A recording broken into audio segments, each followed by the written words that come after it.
तो वैसा Newton's laws of motion कर रहे थे अपन, ठीक है, will continue with that. 3 blocks A B and C of mass 4 kg। तो ए का भाई साहब मास कितना है? ए का मास है आपका भाई साहब 4 kg, ठीक है, 4 kg, 2 kg एंड 1 kg, ठीक है। चलिए इसको जरा करना है फटाफट फटाफट।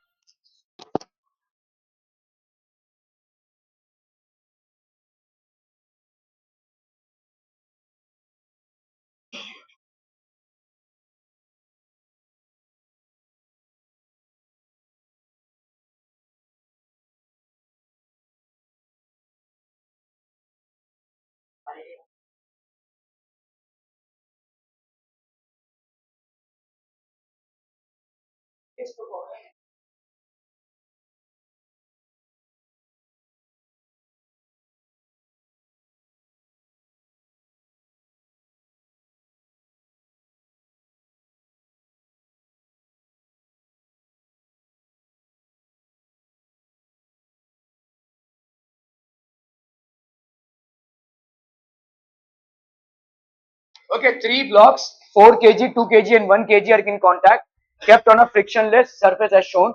If a force of 14 Newton is applied on the block A, then find the contact force between A and B. तो आपका भाई साहब A और B के बीच में क्या contact force रहेगा? तो लेट्स से आपका नॉर्मल AB इसको ले लिया हमने, नॉर्मल BC इसको ले लिया, ठीक है, क्लियर है? ओके, तो पहली बात तो एक्सेलेरेशन, एक्सेलेरेशन कितना हो जाएगा शर्मा जी? बहुत आज चंचल हो, हाँ, फोर्स क्या?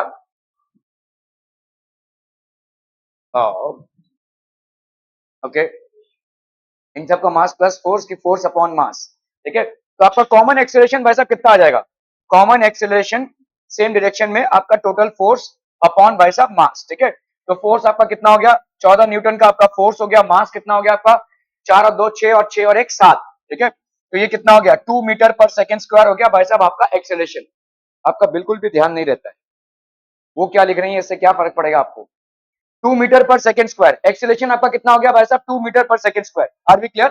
ओके, अभी आपसे पूछा भाई साहब यहाँ पे, तो इसका मतलब ब्लॉक ए का 2 metre per second square, block B का 2 मीटर पर सेकेंड स्क्वायर और ब्लॉक सी का भी 2 मीटर पर सेकेंड स्क्वायर हो गया ये, ठीक है। ओके, तो अगर हम यहाँ पे ब्लॉक ए की बात करें तो ब्लॉक ए में कितना फोर्स लग रहा है? 14 न्यूटन। और ए का भाई साहब बी में कितना फोर्स लग रहा है? नॉर्मल ए बी है कि नहीं?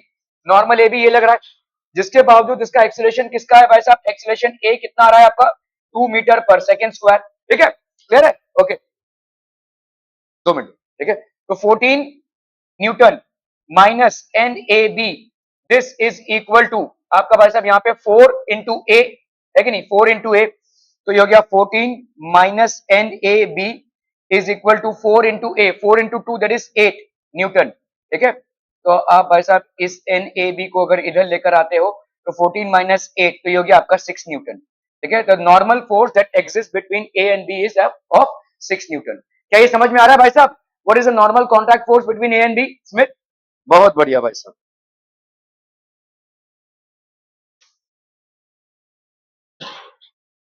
ठीक है, क्लियर है? ओके, तो hence option B is correct. Okay, चलिए भाई साहब इसको करना है फटाफट फटाफट। ये लड़कियां बिल्कुल भी सवाल नहीं कर रही हैं भाई साहब, I am really concerned about ये महिला मंडल।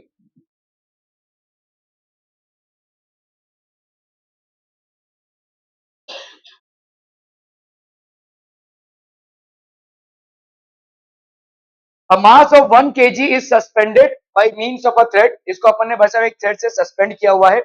The system is lifted up with an acceleration of 4.9 metre per second square. ये एक्सेलरेशन है ऊपर सिस्टम का, ठीक है। The system is lowered, और दूसरा सवाल आपका पहला वाला सवाल अपन कर रहे हैं, ठीक है। Find the ratio of the tensions in the first case। तो आपका लेट्स से जब ऊपर जा रहा है इसका टेंशन क्या है? T1, ठीक है, यह तो है। When it is moved up with a speed or with an acceleration, ठीक है, what will be the tension? तो T1 देखो इसमें कितना हो जाएगा? ये T1 हो गया, ठीक है, ये हो गया भाई साहब mg नीचे की तरफ, ठीक है, और एक्सेलरेशन किस तरफ है भाई साहब? ऊपर की तरफ। कितने का acceleration? 4.9 metre per second square. तो अपन इस इक्वेशन को क्या लिख सकते हैं? T1 minus mg is equal to ma, है कि नहीं? ठीक है, तो T1 की वैल्यू भाई साहब T1 is equal to M A plus M G, which will be how much, m into A plus G. तो कितना m into A plus G भाई साहब कितना हो जाएगा यहाँ पे a प्लस जी, मतलब ये हो गया m को जैसे ही रहने दो, ठीक है। a की वैल्यू यहाँ पे कितनी है भाई साहब, एक्सीलरेशन इज 4.9 प्लस 9.8, ठीक है। So this will be 4.98 plus 9 plus 8 17, 4 plus 1 5, 9 plus 5 14, 14.7, ये हो गया T1, ठीक है। Okay, now the system is lowered with an acceleration. अभी भाई साहब ये नीचे आ रहा है 4.9 मीटर पर सेकंड स्क्वायर से। तो अभी इसको देख लो भाई साहब, यहाँ पे ये हो गया आपका mg, ये हो गया आपका टेंशन T2, और ये नीचे की तरफ एक्सीलरेशन से मूव कर रहा है which is how much, 4.9 metre per second square, ठीक है। तो यहाँ पे आपका कितना हो रहा है बोलो, mg minus T2 is equal to 4.ma, यहाँ पे ये इक्वेशन हो जाएगा भाई साहब, है ना। तो T2 की वैल्यू कितनी हो गई, M G minus M A, M into G minus A is equal to T2। तो यहाँ पे m into G that is 9.8 minus 4.9, ये हो गया आपका T2। तो ये हो गया m दैट इंटू 4.9, ठीक है। T2 की वैल्यू हो गई भाई साहब, ठीक है। Okay, find the ratio of the tensions. तो T1 by T2, T1 by T2 कितना हो जाएगा आपका, m इंटू 14.7 अपॉन भाई साहब यहाँ पे हो गया m इंटू 4.9, कैंसिल हम 4.9 इंटू लेट्स से 3 करते हैं, 9 3 27, 4 3 12, 13 14, तो ये आपका भाई साहब 3 से कैंसिल हो रहा है, ठीक है। So this will be 3:1, clear है भाई साहब, are we clear, this will be 3:1, option A is correct, 3:1। Okay okay okay, चलिए भाई साहब इसको करना है फटाफट फटाफट, quick quick. 3 blocks of masses m, 2m and 3m are connected by strings as shown in the figure. After an upward force F is applied on the block of mass m, तो यहाँ पे हमने एक force F apply किया है, ठीक है। The masses move upwards at a constant speed of v. Constant speed मतलब क्या है, कोई एक्सेलरेशन नहीं है, there is no acceleration. What is the force on the block of mass 2m, चलिए फटाफट फटाफट।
हो गया, देखो भाई साहब एक्सेलरेशन क्या है, यहाँ पे ऊपर जाने का एक्सेलरेशन कांस्टेंट वेलोसिटी से ऊपर जा रही है, applied in the block of mass m।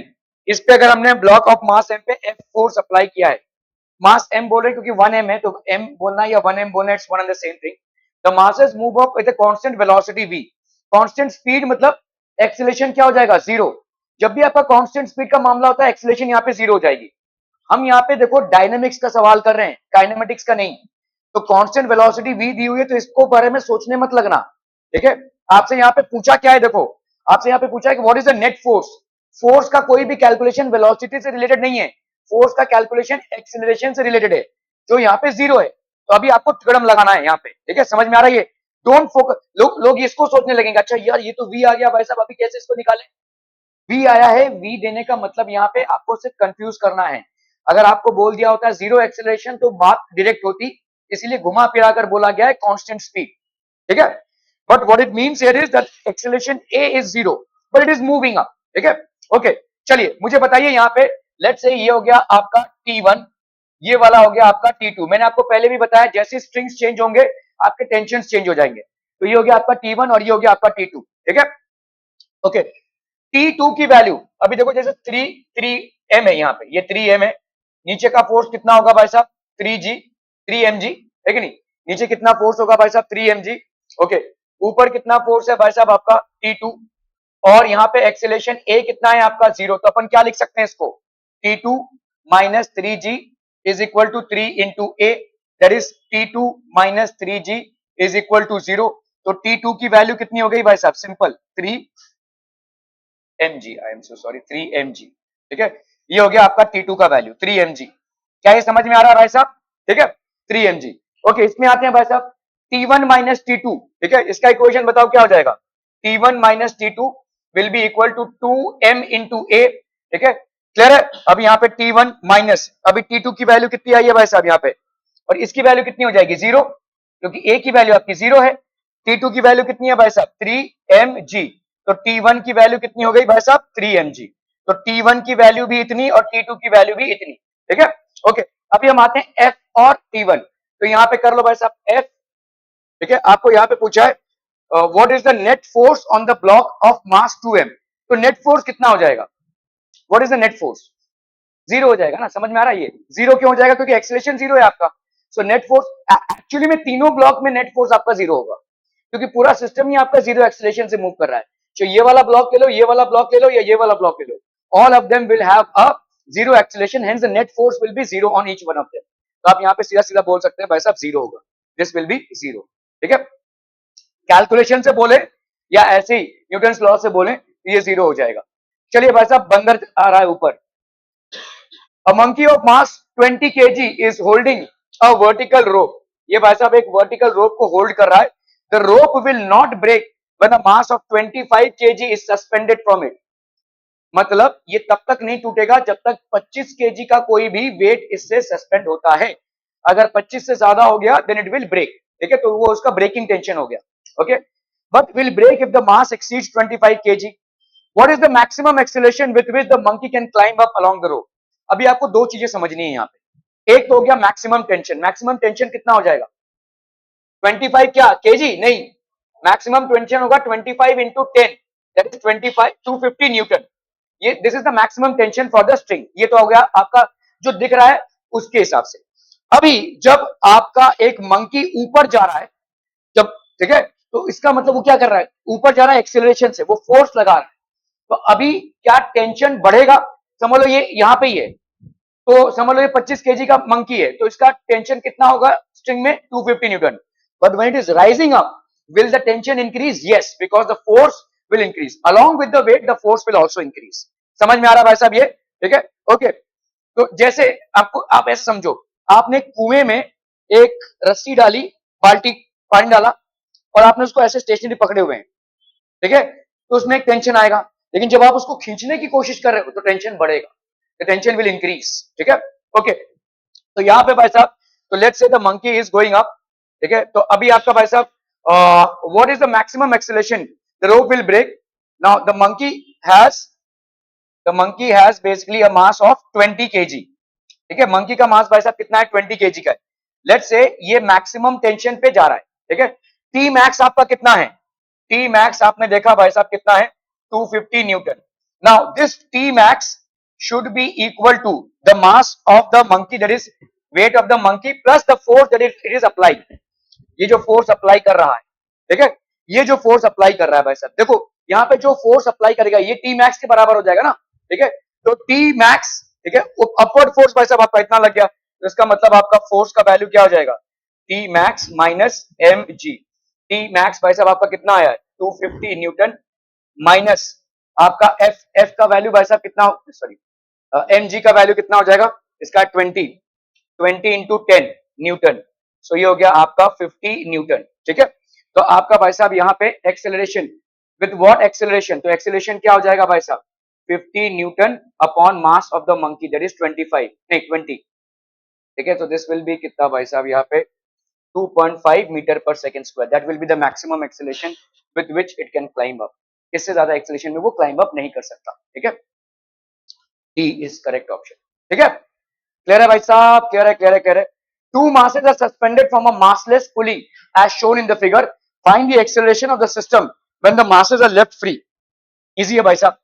ठीक है, क्या हो जाएगा एक्सेलरेशन भाई साहब, इधर ऑब्वियसली नीचे जाएगा, ये ऊपर जाएगा, moving with an acceleration 8, this is moving with an acceleration. तो आपका अगर भाई साहब 10 केजी का मास ले लें हम, तो ये हो गया 10 जी। ऊपर भाई साहब टेंशन, और टेंशन पूरे स्ट्रिंग में भाई साहब एक ही स्ट्रिंग है, तो tension will remain the same. तो this will be 10 G minus T is equal to 10 A, ये हो गया इक्वेशन 1। ठीक है, यहाँ पे क्या हो जाएगा बोलो, T minus 5 G is equal to 5 A, ये हो गया इक्वेशन 2। इन दोनों को अगर हमने ऐड कर दिया, टी टी कैंसिल हो गया, तो ये हो गया आपका 5 जी, 10 प्लस 5 15 ए। तो आपका भाई साहब ए का वैल्यू कितना हो गया 5 जी अपॉन 15, तो ये हो गया 3, तो ये हो गया आपका जी बाई 3। ए का वैल्यू हो गया G by 3। Two masses find the acceleration of the system, so the acceleration of the system will be g by 3। ठीक है, चलो भाई साहब इसको करना है। यहाँ पे two blocks A and B of mass 3m and m। ठीक है, तो ये आपका मास कितना हो गया 3m, और ये मास कितना हो गया m, 3m and m respectively are connected by a massless and inextensible string. यहाँ पे मासलेस एंड इनएक्सटेंसिबल स्ट्रिंग है। The whole system is suspended by a massless spring. तो एक मासलेस स्प्रिंग से हमने पूरे होल सिस्टम को सस्पेंड किया है। Find the magnitude of acceleration A and B immediately after the string is cut. तो हमने भाई साहब इस स्ट्रिंग को कट कर दिया, तो magnitude of acceleration of A and B, A का एक्सेलरेशन और बी का एक्सेलरेशन कितना होगा, what will be the acceleration immediately. देखो इस चीज को समझो, इमीडिएटली मतलब आप बोलेंगे भाई साहब ये किससे गिरेगा, जी से ही गिरेगा ना, लेकिन क्या जी से ही गिरेगा, जी मतलब एक्सेलरेशन ड्यू टू ग्रेविटी, सिर्फ जी लगेगा उस पे, क्या वो फ्रीली फॉलिंग बॉडी होगी, नहीं, क्या वो इमीडिएटली फ्रीली फॉलिंग बॉडी होगी, द आंसर इज नो, क्योंकि इस पे एक ऊपर की तरफ फोर्स लग रहा है, जैसे आप उसको काट रहे हो वो फोर्स से निकल रहा है, ऊपर की तरफ फोर्स लग रहा था अभी तक। ठीक है, अभी फोर्स आपने हटाक से हटा दिया, समझ में आ रहा है, तब ये होगा फ्रीली फॉलिंग बॉडी। ठीक है, खैर कीजिए भाई साहब इसको फटाफट।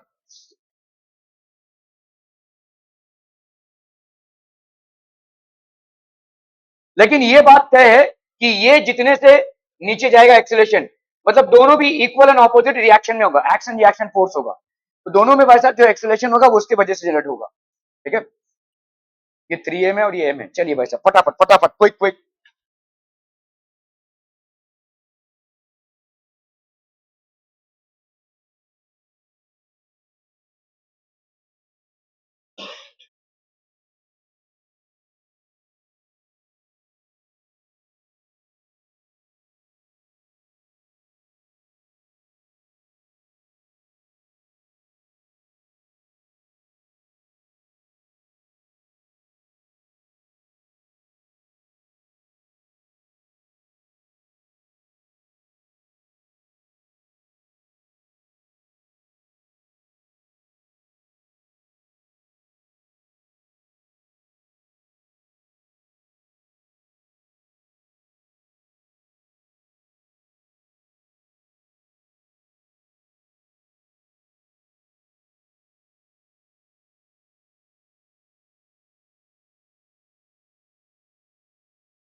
डन हो गया?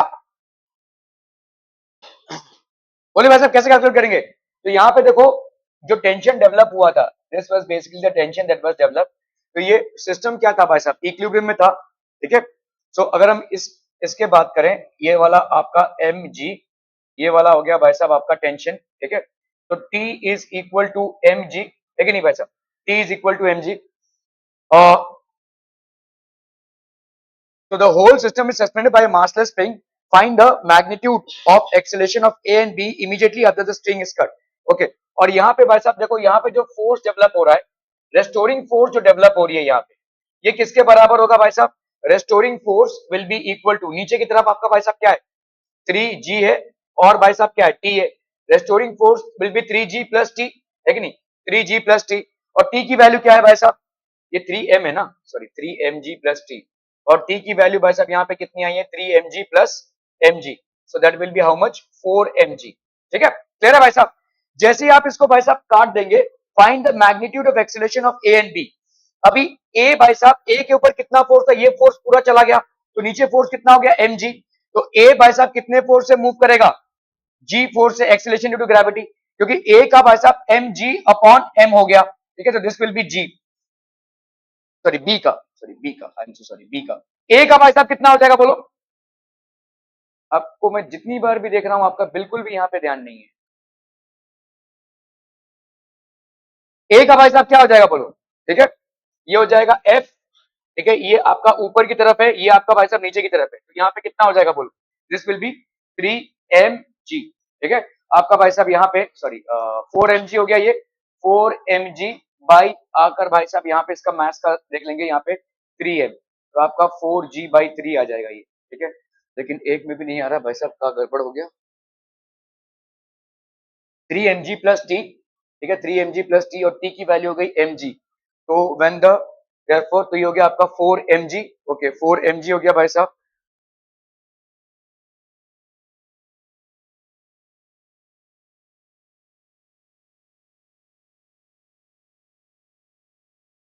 ठीक है, तो आपका देखो, जैसे ही हमारा ये 4mg है जो ऊपर की तरफ है, नीचे का फोर्स पूरा पूरा जीरो आउट हो गया। So this will be basically 3m into A, acceleration ऊपर की तरफ, ठीक है। Okay, so this will be how much? mg is equal to 3m acceleration of A, acceleration of A will be equal to mg by 3m। तो ये और ये cancel, तो एक्सेलरेशन ऑफ ए कितना हो गया भाई साहब आपका? g/3, ये हो गया एक्सेलरेशन ऑफ ए, ठीक है। अभी हम इसकी बात कर लें भाई साहब, तो आपका भाई साहब यहाँ पे summation for mg is equal to m है, तो ए की वैल्यू हो जाएगी भाई साहब जी, ठीक है, क्लियर है? Okay okay okay. Find the velocity of and A at the instant when the rod is making an angle theta, that is 60 degree with the horizontal as shown in the figure, given that the velocity of end B is भाई साहब कितना है? end B is 10 metre per second. चलिए फटाफट करना है भाई साहब इसको।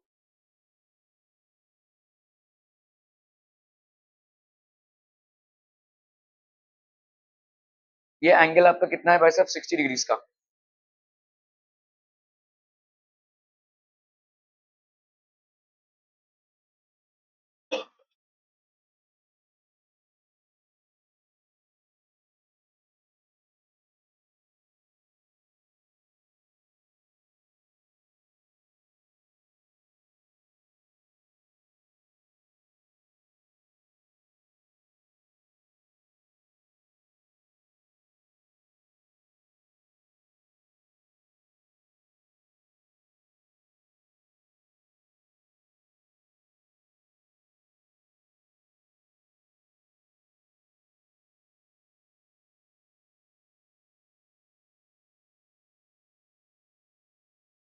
देखो भाई साहब, यहाँ पे L की वैल्यू क्या हो जाएगी? What will be the value of L? L square is equal to, ये वाला आपका डिस्टेंस कितना हो जाएगा? ये हो गया आपका x, और ये वाला डिस्टेंस आपका क्या हो जाएगा? y। पाइथागोरस थ्योरम अगर हम देखें, तो L square at any moment of time will be x square plus y square. मुझे बताओ यहाँ पे L की वैल्यू चेंज होने वाली है क्या? नहीं, लेकिन x और y की वैल्यू चेंज होगी। ये सरक रहा है, नीचे जा रहा है भाई साहब, तो आपका x बढ़ता जाएगा और y कम होता जाएगा, ठीक है। अगर हमने इसको भाई साहब डिफरेंशिएट कर दिया with respect to time, differentiating with respect to time, तो आपका बताओ क्या हो जाएगा? 2L स्क्वायर, ठीक है, d, तो 2L स्क्वायर आपका भाई साहब ये हो जाएगा d by D T of 2L square is equal to d by D T of X square plus D by D T of Y square. ये कांस्टेंट है भाई साहब, है ना, सॉरी टू क्यों होगा, एल स्क्वायर, एल आपका constant है तो ऑब्वियसली एल स्क्वायर भी कांस्टेंट होगा, और कांस्टेंट का डिफरेंशिएशन हमें क्या दे देगा, जीरो। यहाँ पे क्या आ जाएगा बोलो, 2x, 2x और क्या आ जाएगा dx बाई dt, यहाँ पे क्या आ जाएगा 2y और ये हो गया dy बाई dt। क्या ये समझ में आ रहा है कैसे आ रहा है, एक्स स्क्वायर का कैसे dx बाई dt आया। ओके, तो अपन यहाँ पे क्या लिख सकते हैं भाई साहब, इसको अगर हमने इस तरफ कर लिया तो 2x dx by dt is equal to, minus कर दो 2y dy बाई dt, ठीक है, यहाँ पे 2 और 2 कैंसिल हो गया भाई साहब, x dx by dt is equal to minus y dy by dt। क्या ये समझ में आ रहा है भाई साहब, माइनस क्यों आया है, क्योंकि ऑब्वियसली एक इंक्रीज होगा तो दूसरा डिक्रीज होगा, ठीक है, आपका भाई साहब x इंक्रीज होता रहेगा तो y डिक्रीज होगा, इसलिए माइनस है, ठीक है।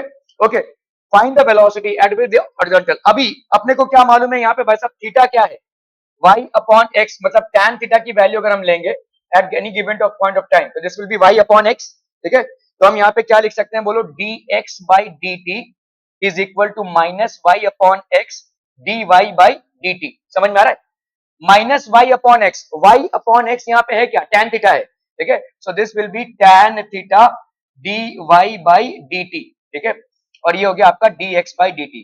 अगर हम माइनस के साइन को नजरअंदाज करें, क्योंकि यहाँ पे सिर्फ आपका वेलोसिटी से कंसर्न है, अभी dy बाई dt मतलब कौन सा, ये वाला वेलोसिटी, ठीक है, तो इसको अपन क्या लिख सकते हैं बोलो, ये वाला वेलोसिटी क्या हो जाएगा d, इसको हम xa,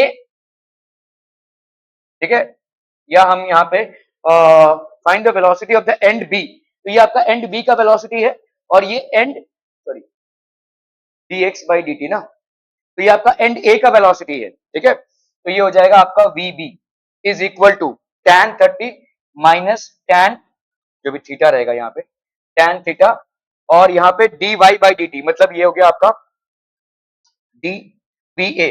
समझ में आ रहा है भाई साहब, देखो dx बाई dt क्या है, velocity of this and that is vb, और dy बाई dt क्या है, वेलोसिटी ऑफ एंड a, ठीक है। तो अभी आपका भाई साहब यहाँ पे वेलोसिटी ऑफ एंड b आपको दिया हुआ है कितना है 10 tan 60, तो ये हो गया आपका, देखो tan ऑफ 60 इनटू आपको क्या करना है भाई साहब, आपको फाइंड आउट करना है वेलोसिटी एट एंड ए, तो वेलोसिटी एट एंड ए, तो tan is equal to, tan 60 की वैल्यू कितनी होती है भाई साहब, अंडर रूट 3, ये हो गया आपका va, तो va का वैल्यू हो जाएगा भाई साहब 10 बाई अंडर रूट 3, या अपन इसको लिख सकते हैं 10 अंडर रूट 3 बाई 3, जो भी आपको लिखना है, तो this will be basically the velocity 10 by under root 3, ठीक है, और 10 बाई अंडर रूट 3 कितना हो जाएगा भाई साहब, 10 बाई अंडर रूट 3 मतलब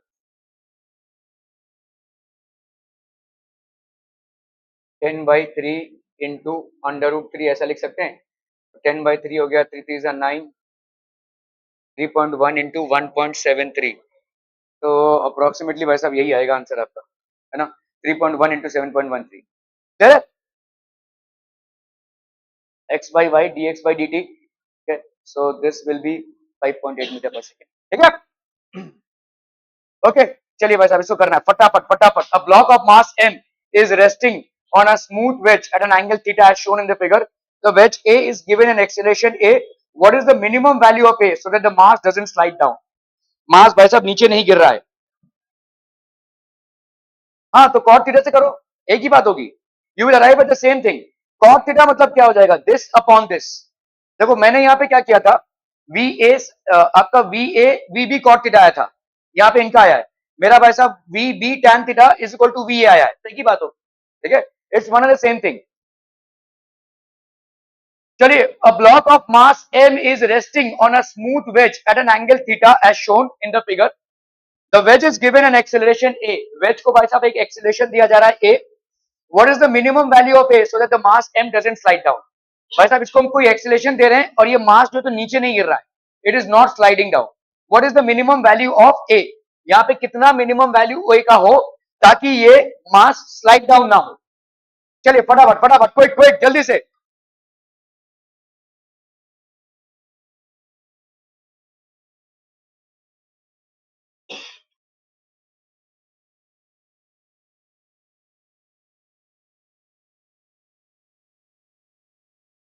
अच्छा, यहाँ पे स्मूथ वेज बोल दिया है तो इसका मतलब फ्रिक्शन नहीं लग रहा है, इसको फ्रिक्शन ने नहीं रोक के रखा है, friction is not applicable here.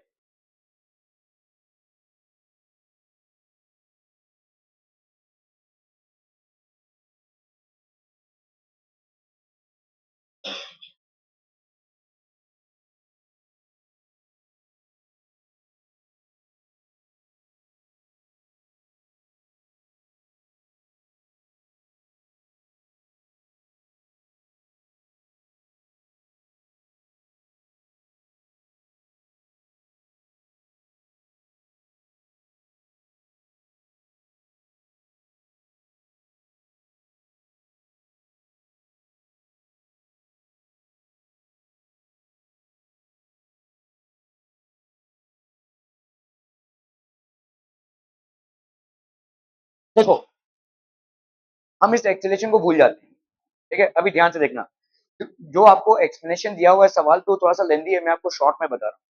ये इस एक्सेलेरेशन को भूल जाओ, तो अभी क्या होगा, ब्लॉक स्लाइड डाउन करेगा। ब्लॉक स्लाइड डाउन किस वजह से करेगा, बताओ कौन से फोर्स की वजह से करेगा, एम जी साइन थीटा की वजह से करेगा। समझ में आ रहा है ये, ठीक है, एम जी साइन थीटा की वजह से ये नीचे जाएगा, है ना। ओके, अगर आपने इसको धक्का मारा तो ये क्यों नीचे नहीं जा रहा है, इसका मतलब इसका इक्विवेलेंस कुछ यहाँ पे क्रिएट हो गया है ना, ऊपर की तरफ कोई फोर्स क्रिएट हो गया है। ऑब्वियसली फ्रिक्शन तो यहाँ पे एक्ट नहीं कर रहा है, तो ऊपर की तरफ कोई फोर्स क्रिएट हो गया है। अब ये ऊपर वाला फोर्स कैसे आएगा, देखो यहाँ पे एक्सेलेरेशन आपने ए डाला हुआ है, तो इसका एक सूडो फोर्स क्रिएट होगा इस तरफ, भुतीला फोर्स क्रिएट होगा। Every action has an equal and opposite reaction when you are, तो यहाँ पे इसका एक्सेलेरेशन क्या है, इस तरफ है, तो इसका सूडो फोर्स किस तरफ क्रिएट होगा बच्चा बाड़ी, इसका सूडो फोर्स इस तरफ क्रिएट होगा, एम ए, ये सूडो फोर्स क्रिएट हो गया। एम ए को भाई साहब इस कंपोनेंट में रिजोल्व करो, बोलो ये वाला एंगल थीटा, तो ये वाला एंगल कितना हो जाएगा, थीटा आ जाएगा। समझ में आ रहा है ये भाई, कॉरेस्पॉन्डिंग एंगल्स हो गए ना, थीटा और थीटा, ठीक है। तो अगर ये एम ए है तो ये वाला कितना हो जाएगा, एम ए कॉस थीटा, एम ए कॉस थीटा। क्या ये समझ में आ रहा है। अब आप देखो ये एम जी साइन थीटा और एम ए कॉस थीटा अगर बराबर हो जाए तो ये स्लाइड डाउन नहीं करेगा। दुनिया भर के तमाम भाई साहब इन सब चीजों को कोई लेना देना नहीं है, आप सिर्फ इस चीज को सोचिए कि भाई साहब किस वजह से वो नीचे जा रहा है, जब ये फोर्स इस पे नहीं एक्ट कर रहा था। व्हाट वाज, बहुत इंटरेस्टिंग लग रहा है, उसको दे देना पेपर, वो तेरा पेपर कर लेगा भाई साहब, सबसे देखे जा रहा हूं, ठीक है। तो अगर ये ब्लॉक नीचे जा रहा है, वो किस वजह से नीचे जा रहा है, एम जी साइन थीटा की वजह से। आप जब इसको धक्का दे रहे हैं तो जरूर कोई फोर्स क्रिएट हो रहा है जो इसको ठहरा के रख रहा है, मतलब ये एम जी साइन थीटा और एम ए कॉस थीटा आपका बराबर हो जाए, ठीक है। तो यहाँ पे आप कर लीजिए भाई साहब, what is the minimum value of a so that the mass doesn't slide down. तो इस केस में क्या हो जाएगा, M A cos theta is equal to M G sine theta. यहाँ पे एम और एम ए भाई साहब आपका कैंसिल हो गया, ठीक है। तो ए की वैल्यू क्या हो जाएगी, sine theta, G sine theta by cos theta. तो ये क्या हो जाएगा बोलो, जी टैन थीटा। ए की वैल्यू हो गई भाई साहब जी टैन थीटा। क्या ये समझ में आ रहा है भाई साहब, ए की वैल्यू होगी जी टैन थीटा। क्लियर हम भाई साहब, आर वी क्लियर, ठीक है। Okay okay okay, now we will talk about conservation of linear momentum. Conservation मतलब क्या होता है भाई साहब, आपके बॉडीज का जब कोलिजन होता है, ठीक है, तो लीनियर मोमेंटम आपकी कंजर्व रहती है। जैसे समझ लो मैंने इनको गोली मारी, मतलब ऐसे कोई गन चलाया मैंने, तो जब मैंने गन चलाया तो वेलोसिटी और एक मास होगा बुलेट का, और साथ ही में भाई साहब इस तरफ गन आएगा पीछे की तरफ, ठीक है। सोल्जर्स लोगों का या पुलिस वालों का भाई साहब ये कंधा ज्यादा टेस्ट किया जाता है, क्योंकि this should be strong because there is a continuous gun flow that will be there for AK-57 AK-47 जो भी राइफल्स उन लोग यूज कर रहे होंगे, तो ये कंटिन्यूअसली भाई साहब पीछे आएगा, तो ये झटके पड़ते रहेंगे भाई साहब। ओके, अभी हम इस बात को समझते हैं कि जब गन आप चला रहे हैं, ठीक है, व्हेन यू आर बेसिकली, ठीक है, this is basically the gun, जब आप ट्रिगर पुल कर रहे हैं, सो ऑब्वियसली देखो पहले क्या था, गन और बुलेट दोनों रेस्ट पे था, तो इसका मतलब गन से बुलेट के निकलने के बाद भी टोटल मोमेंटम क्या होगा, total momentum should be zero, ठीक है। तो इनिशियल मोमेंटम आपका क्या है भाई साहब, इनिशियल मोमेंटम, मोमेंटम होता क्या है भाई साहब आपका, मास इनटू वेलोसिटी। तो इनिशियल मोमेंटम अगर जीरो है तो फाइनल मोमेंटम भी जीरो होना चाहिए। Let's say mass of the bullet है m और भाई साहब वेलोसिटी इसकी v, ठीक है, और मास ऑफ द गन है कैपिटल M और इसकी वेलोसिटी है v। तो हम यहाँ पे क्या लिखेंगे, initial momentum that is zero will be equal to final momentum that is mv plus capital M capital v। तो आप देख रहे हो भाई साहब यहाँ पे कैपिटल mv, इसकी वैल्यू क्या हो जाएगी, माइनस mv के, मतलब आपका ये जो वेलोसिटी है, तो velocity of the gun will be minus mv by m, मतलब opposite in direction of the movement of the bullet, ठीक है। इस तरीके के तमाम सवाल बनते हैं जिसमें हम कंजर्वेशन ऑफ लीनियर मोमेंटम से हल करते हैं इनको, कोलिजन्स, ठीक है। तो आपका भाई साहब, if all external forces acting on a system add up to zero, मतलब जितने भी आपके एक्सटर्नल फोर्सेस हैं जो सिस्टम पे एक्ट कर रहे हैं, वो अगर जीरो होता है तो सिस्टम का एक्सेलरेशन भी भाई साहब क्या हो जाता है, जीरो, ठीक है। The linear momentum of the particle remains constant, actually ये है कंजर्वेशन ऑफ लीनियर मोमेंटम, मतलब sigma of all forces acting on a system if it is zero, then आपका linear momentum that is P remains unchanged. अभी इसका मतलब क्या है, देखो लीनियर मोमेंटम मतलब अनचेंज। मोमेंटम में दो चीजें होती हैं, एक होता है आपका मास और एक होता है आपका वेलोसिटी। ऑब्वियसली मास तो चेंज हो नहीं सकता, अगर चेंज कुछ हो सकता है तो वो है वेलोसिटी, ठीक है। इसका मतलब अगर आपका मोमेंटम अनचेंज्ड है तो वेलोसिटी भी अनचेंज्ड है। देखो ये दूसरा तरीका है जानने का कि आप बोल रहे हो ना कि f is equal to zero, तो इसका मतलब क्या हो जाएगा, रिजल्टेंट एक्सीलरेशन आपका जीरो हो जाएगा, मतलब आपका चेंज इन वेलोसिटी भी जीरो हो जाएगा, मतलब आपका मोमेंटम क्या रहेगा, कंजर्व। इट्स वन और the other way of saying the same thing, that is Newton second law. ठीक है, in any particular direction, if the external forces acting on the system add up to zero, the linear momentum will be conserved along that direction only. If the external forces acting on the system add up to zero along the x-axis, the linear momentum of the system remains constant along the x-axis. ठीक है, okay. तो आपका देखो, अगर समझ लो हम ये बोल रहे हैं कि अगर total external forces acting along the X axis is zero, then initial momentum along the x-axis will be equal to final momentum along the x-axis, or we can say that acceleration along the x-axis is equal to zero. Acceleration along the x-axis is zero. Similarly, अगर external forces, sum of all external forces acting along the y-axis is zero, then we can say that initial momentum along the y-axis will be equal to the initial momentum along the final momentum along the y-axis, or we can say acceleration along the y-axis is zero. Okay. Similarly, if the sum total of all external forces acting along the z-axis is zero, then we can say initial momentum along the z-axis will be equal to the final momentum along the z-axis, or the momentum is conserved, और हम यहाँ पे बोल सकते हैं az की value क्या हो जाएगी, zero. Are we clear on this one, people? अब ठीक है, a body of mass 1000 kg is moving horizontally with a velocity of 50 meter per second. A mass of 250 kg is added suddenly. Find the velocity. तो अभी देखो यहाँ पे आपने एक मास ऐड कर दिया है, तो पहला इनिशियल मोमेंटम कितना था भाई साहब, अभी इसको ध्यान से सोचो। ठीक है, ये एक बॉडी थी जो कितने की थी भाई साहब, 1000 kg की। समझो इस चीज को, पहले समझो। 1000 kg की बॉडी है, ठीक है, is moving with a velocity of 50 meter per second. ये भाई साहब इतने वेलोसिटी से मूव कर रहा है। अगर आपको बोला गया है ना कि वेलोसिटी से मूव कर रहा है, तो इसका मतलब आपके दिमाग में आना चाहिए इस पे कोई फोर्स नहीं लग रहा है, वरना इसका एक्सेलरेशन होता और एक्सेलरेशन भी दिया रहता। यहाँ पे कांस्टेंट वेलोसिटी से ये मूव कर रहा है, मतलब there is no external force acting on the body. अभी हम इसको और थोड़ा सा रिफाइन कर लेते हैं, मतलब F X is equal to zero, ऐसा बोल सकते हैं। There is, let's say this is the direction in which the body is moving, there is X direction. आप बोल रहे हो भाई साहब 50 मीटर पर सेकंड की वेलोसिटी से वो मूव कर रहा है, इसका मतलब total external force along the X direction will be zero. क्या ये समझ में आ रहा है? एक्सीलरेशन आपका जीरो है भाई साहब। ठीक है, ओके। अगर ऐसा है, summation of fx is zero, then obviously भाई साहब हम क्या बोल सकते हैं, p initial along x will be equal to p final along x, ऐसा बोल सकते हैं भाई साहब। ठीक है, कह रहे कंजर्वेशन ऑफ मोमेंटम के हिसाब से। ओके, तो अभी आप देख लो भाई साहब, m into v along x initial should be equal to m into v final along x direction। क्या ये समझ में आ रहा भाई साहब आपका? ठीक है, तो अभी ये मास चेंज हुआ, ये टप्प से इसके ऊपर आपने एक और 25 केजी का मास, 250 केजी का मास डाल दिया। ठीक है, 250 केजी के मास डालने से होगा, व्हाट विल हैपन, फोर्स लगेगा, लेकिन इस डायरेक्शन में नहीं लग रहा है भाई साहब, इस डायरेक्शन में लग रहा है, तो आपका एक्सीलरेशन इस डायरेक्शन में इंपैक्ट नहीं होगा, एक्सीलरेशन वैसे भी नहीं था। ठीक है, तो अभी भी आपका after adding of the mass, after adding the mass, आप अगर बोलोगे भाई साहब आपका सिग्मा एफ एक्स ये अभी भी जीरो ही रहेगा। समझ में आ रहा है? एक्स डायरेक्शन में कोई फोर्स ऐड नहीं हुआ है, ध्यान दो।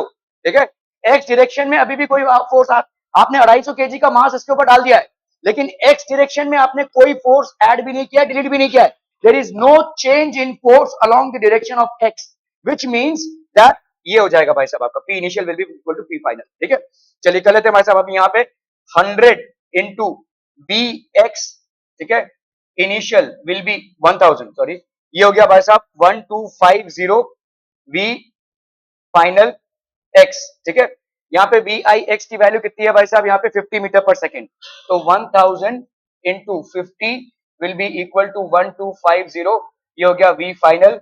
तो आपका भाई साहब V final along X will be equal to 1000 into 50 by 1250, cancel हम। ठीक है, 5 1 5, 5 2 10, 25 4 जा, तो V F Y is equal to कितना हो गया भाई साहब आपका 40 मीटर पर, वी एफ एक्स सॉरी, ठीक है, V F X will be 40 meter per second. ठीक है, this would be the correct answer. हो क्लियर है? ओके ओके ओके, ओहो गोली चल रही है भाई साहब, चलिए फटाफट।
हो गया?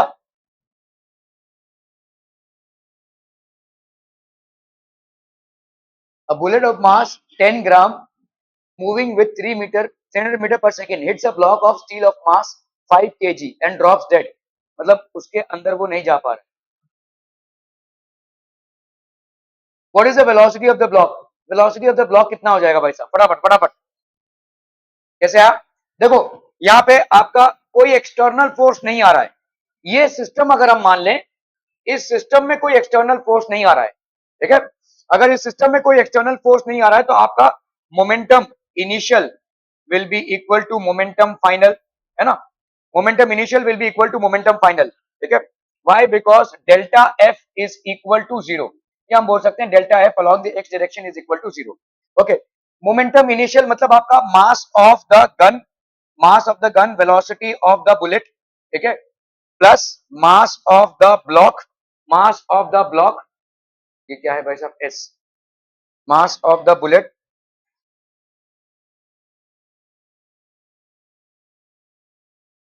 ओके. तो आपका देखो यहाँ पे तीन चीजें हैं, मास of the gun, velocity of the gun, plus mass of the bullet, velocity of the bullet, plus mass of the block, ठीक है, वेलोसिटी ऑफ द ब्लॉक. ये पूरा का पूरा इनिशियल में क्या होगा? जीरो ही तो होगा, ठीक है? ओके, अभी हम इसमें आते हैं, देखो, ठीक है? Okay, so now what is the velocity of the block? तो आपका भाई साहब यहाँ पे ब्लॉक का वेलोसिटी कितना हो जाएगा? अभी इसमें देखो ब्लॉक में एक बुलेट आ रहा है, मास ऑफ द बुलेट, अभी इसको छोड़ देते हैं क्योंकि हमको सिर्फ इस इंपैक्ट का सोचना है, ठीक है? मास ऑफ द बुलेट और ये हो गया वेलोसिटी ऑफ द बुलेट, ठीक है? ये हो गया मास ऑफ द ब्लॉक और लेट्स से इसके बाद वेलोसिटी इतनी हुई, ठीक है? तो टोटल मोमेंटम इनिशियली यहाँ पे कितना हो जाएगा? Mass of the bullet plus velocity into velocity of the bullet, this will be equal to mass of the slab, ठीक है, मास ऑफ द स्लैब, अभी इसके अंदर बुलेट भी आ गया है, plus mass of the bullet into VS. क्या ये समझ में आ रहा है भाई साहब? ठीक है, पहले तो सिर्फ यही मूव कर रहा था, मास ऑफ द स्लैब कितना था? जीरो था, तो उसका मोमेंटम कितना होगा? जीरो होगा भाई साहब. तो टोटल मोमेंटम पहले कितना था? Before the bullet is entering the slab, ठीक है, the total momentum is mv, that is mass of the bullet into velocity of the bullet. What after? After it then ये bullet gets embedded into it. तो अभी total mass क्या हो जाएगा? Mass of slab plus mass of bullet into velocity of the slab, ठीक है? Okay, तो आपका वेलोसिटी ऑफ द स्लैब भाई साहब कितना आ जाएगा? mass of bullet, velocity of bullet upon mass of slab plus mass of bullet, ठीक है? तो velocity of the slab भाई साहब कितना हो गया? mass of bullet is how much? 10 ग्राम. तो 10 into 10 raised to -3 ऐसा लिख सकते हैं, ठीक है? into velocity of bullet, kg में कन्वर्ट कर लिया, velocity of bullet is 300, ठीक है? ओके, mass of slab भाई साहब कितना है?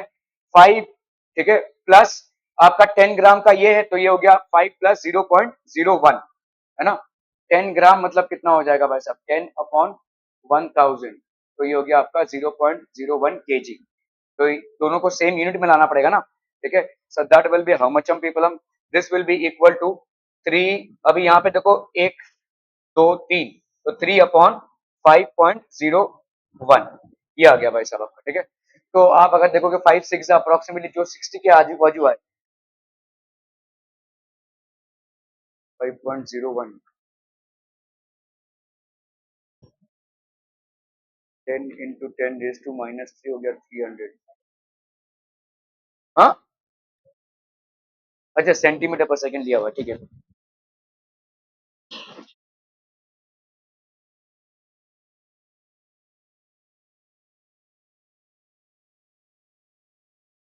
हाँ, तो मीटर पर सेकंड में आपका अप्रोक्सीमेटली 6 तक आएगा आंसर, तो सेंटीमीटर पर सेकंड में 60 तक आ जाएगा, ठीक है?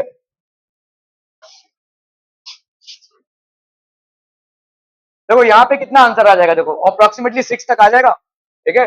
This will be approximately 6, 0.6 meter per second. इसको अगर सेंटीमीटर में करोगे तो कितना आ जाएगा? 6 इन 60 सेंटीमीटर पर second. So this would be the correct answer, ठीक है? क्लियर है? 60 सेंटीमीटर पर second is the correct answer. Okay okay okay. तो देखो आपका यहाँ पे ऐसे सॉल्व किया हुआ है, P initial is equal to mass of bullet into velocity of bullet plus mass of S into zero. Final momentum आपका क्या हो जाएगा? Mass of bullet into zero, mass of S into BS. तो आपका ये दोनों भाई साहब बराबर हो जाएगा, these two will be equal, so hence we are getting how much 60। ठीक है, क्लियर है भाई साहब? Okay okay okay. यहाँ पे एक्चुअली में देखोगे अगर तो सिर्फ 5 ही लिया है, लेकिन 5.01 लेना चाहिए। 5 ही लिया हुआ है, मतलब बुलेट के मास को as compare to the slab's mass काफी कम माना गया है, इसीलिए यहाँ पे 5 लिया हुआ है वेलोसिटी। ठीक है, okay. A bullet of mass 200 grams is fired by a, अभी इसको आप इग्नोर नहीं कर सकते क्योंकि 0.2 kg है। ठीक है, gun of mass 100 kg, if the muzzle speed of the bullet is 80 metre per second, calculate the recoil speed of the gun. तो आपका भाई साहब यहाँ पे ये गन हो गया। ठीक है, सो लेट्स से आपका भाई साहब यहाँ पे तो इनिशियल मोमेंटम आपका क्या हो जाएगा, mass of gun into velocity of gun plus mass of bullet into velocity of bullet, और ये सब आपका जीरो है, सब ऑल आर एट रेस्ट, तो this will B zero. Okay, now final velocity भाई साहब क्या हो जाएगा, mass of gun into velocity of gun plus mass of bullet into velocity of bullet. ठीक है, so since external force here is zero, P final is equal to P initial, मतलब अपन क्या बोल सकते हैं भाई साहब, this will be equal to zero, क्या, mass of gun into velocity of gun plus mass of bullet into velocity of bullet, तो mass of gun into velocity of gun will be equal to minus mass of bullet into velocity of bullet, तो आपका भाई साहब velocity of the gun will be equal to minus mv into vb upon mass of gun, तो ये हो गया minus mass of bullet आपका भाई साहब कितना हो गया 200 into 10 raise to minus 3, velocity of bullet भाई साहब कितना हो गया आपका 80। ठीक है, मास ऑफ गन कितना हो गया 100। ठीक है, ये 2 0 और ये एक 3, तो ये सब के सब कैंसिल हो गए। ठीक है, ये हो गया आपका 16 माइनस 16 बाई 100, तो ये हो गया आपका 0.16 मीटर पर सेकेंड, तो velocity of the gun is 0.16 meter per second. ठीक है, गन का रिकॉइल का स्पीड, इसी को आप सेंटीमीटर में कन्वर्ट करोगे तो 16 सेंटीमीटर पर सेकेंड आ जाएगा, this would be the correct one, minus 16, yes this would B correct, minus 16, क्योंकि भाई साहब वो रिकॉइल कर रहा है पीछे की तरफ। ठीक है, तो option A is the correct answer. ठीक है, एक को अगर आपने पॉजिटिव लिया तो दूसरे को आपको नेगेटिव लेना पड़ेगा। चलिए फटाफट करना है, a gun of mass 10 kg fires 4 bullets per second, the mass of each bullet is 20 gram and the velocity of the bullet when it leaves the gun is 300 meter per second, what is the average force per second required to hold the gun in place while firing, तो कितना force लगेगा उसको भाई साहब रोक के रखने के लिए अपने जगह पे पर second.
A gun of mass 10 kg fires 4 bullets per second, the mass of each bullet is 20 gram, तो आपका भाई साहब टोटल मास कितना हो जाएगा पर सेकेंड,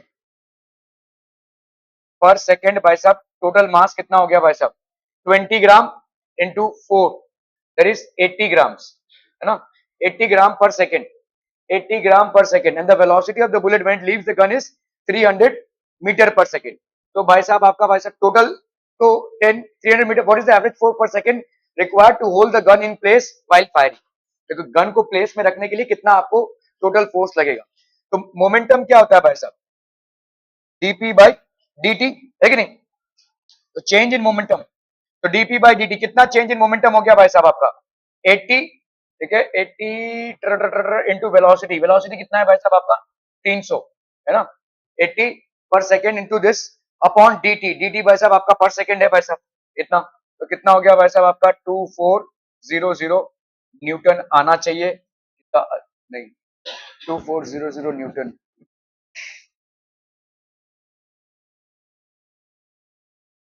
अरे हाँ हमने ग्राम में लिया है ना, ठीक है, तो ग्राम में अगर हम लेंगे तो भाई साहब इसको केजी में लेने के लिए 80 इंटू 10⁻³ पर सेकेंड, है ना, तो 80 इंटू 10⁻³ इंटू 300, तो 1 2 3 और ये पूरा कैंसिल हो जाएगा, that will B 24 Newton, that is the amount of force that is required, ठीक है।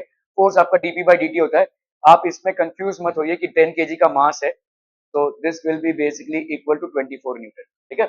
इसमें कंफ्यूज होने की बात नहीं है कि भाई आपका गन का मास तो आपने यूज नहीं किया है, ठीक है।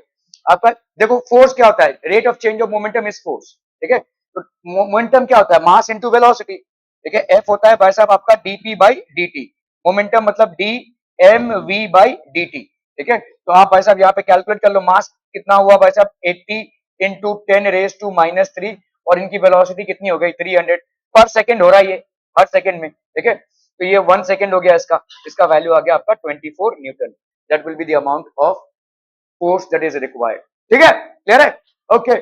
impulse, the change in the momentum of the system due to the action of force of an infinitesimal amount is known as impulse and is given by, ठीक है, तो आपका भाई साहब जैसे आपने फोर्स दिया तो फोर्स, ठीक है, आपका समझ लो इनिशियल मोमेंटम आपका डेल्टा पी जो होता है उसी को अपन बोलते हैं impulse and it is represented by the letter J, ठीक है, it is represented by the letter J, okay.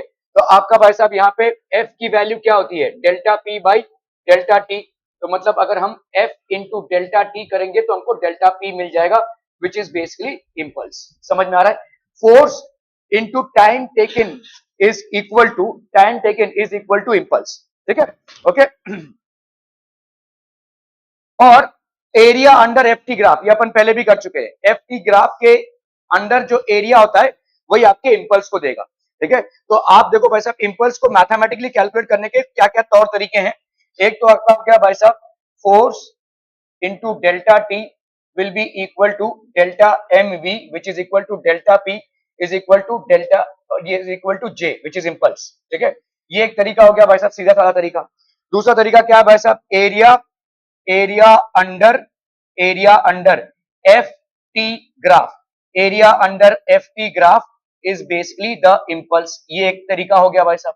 और दूसरा तरीका भाई साहब क्या है, इंटीग्रेशन कर दो एफ डी टी का, ठीक है, इंटीग्रेशन करेंगे अगर हम एफ डी टी का तो हमको डेल्टा पी मिल जाएगा which is basically the impulse, ये तीसरा तरीका है इम्पल्स को फाइंड आउट करने का, ठीक है, okay okay okay a ball of mass 150 kg starts moving with an acceleration of 20 meter per second square when hit by a force which acts on it for 0.1 second, what is the impulsive force? तो आपने भाई साहब यहाँ पे impulsive force क्या हो जाएगा भाई साहब, delta F into delta T is equal to delta P, है ना भाई साहब, ठीक है। डेल्टा एफ भाई साहब यहाँ पे कितना है, 50 kg starts moving with an acceleration, 150 kg starts moving with an acceleration, तो एफ की वैल्यू भाई साहब कितनी हो गई यहाँ पे, एम ए, एम की वैल्यू यहाँ पे कितनी है 150 ग्राम्स में है, तो इसको भाई साहब केजी में कन्वर्ट कीजिए तो ये हो गया 10⁻⁻3, एक्सेलरेशन है भाई साहब कितना आपका 20 मीटर पर सेकेंड स्क्वायर का, इसका एक जीरो और इसका एक जीरो कैंसिल होकर इसका भाई साहब 10⁻⁻1 हो गया, तो 15 इंटू 2 30 हो गया, 30 इंटू 10⁻⁻1 तो ये हो गया आपका 3 न्यूटन, ठीक है, ये हो गया आपका 3 न्यूटन, 3 न्यूटन है। और आपका टाइम कितना लग रहा है भाई साहब 0.1 सेकंड, तो 3 newton into 0.1 second that is basically the impulsive force, तो ये हो गया आपका 0.3 newton second, that is the impulsive force, ये हो जाएगा भाई साहब, ठीक है, 0.3 newton second that is the impulsive force, ठीक है, क्लियर है भाई साहब, are we clear on this one, okay. And 100 gram iron ball having the velocity of 10 meter per second collides with a wall at an angle of 30 degree and rebounds at the same angle, तो आपका भाई साहब देखो इस तरह से collision हो रहा है, ये आपका कोई वॉल है और यहाँ पे ये कोलाइड कर रहा है और सेम एंगल पे, ये भाई साहब आपका एंगल हो गया, let's say this is 30 degree और ये आपका हो गया 30 degree, so this is what a 100 gram iron ball having a velocity, इसका velocity कितना है भाई साहब 10 metre per second, collides with a ball at an angle of 30 degree and rebounds at the same angle, ठीक है. If the period of contact between the ball and the wall is 0.1 second, then what is the force experienced by the ball? कितना force भाई साहब ball experience कर रहा है, ball पे कितना फोर्स एक्सपीरियंस हो रहा है, ठीक है. टाइम ऑफ कॉन्टैक्ट, ये बॉल कॉन्टैक्ट में कितने में है भाई साहब, देखो अभी change in velocity upon time take, change in momentum upon time taken is force, ठीक है. F is equal to dp by dt, है ना भाई साहब. ओके, अब याद देखो यहाँ पे इधर से आया ये बॉल, ध्यान से देखना, इसका भाई साहब x कंपोनेंट ये हो गया, y कंपोनेंट क्या हो जाएगा दिस, ठीक है. मतलब आते समय भाई साहब क्या था, ये हो गया आपका 100, हम इसको क्या लिख सकते हैं भाई साहब m, या ये v है ना भाई साहब, तो ये हो गया आपका आते समय है v cos 30 और जाते समय क्या हो जाएगा v cos 30 इस तरफ, है ना, ठीक है. ओके, इधर कितना है भाई साहब आते समय v sin 30 और भाई साहब जाते समय इस तरफ जा रहा है, तो ये हो गया आपका v sin 30. क्या है, समझ में आ रहा है भाई साहब ये. तो आपका जो वेलोसिटी में चेंज हुआ उसको अपन कैसे निकालेंगे, हाउ विल बी कैलकुलेटेड.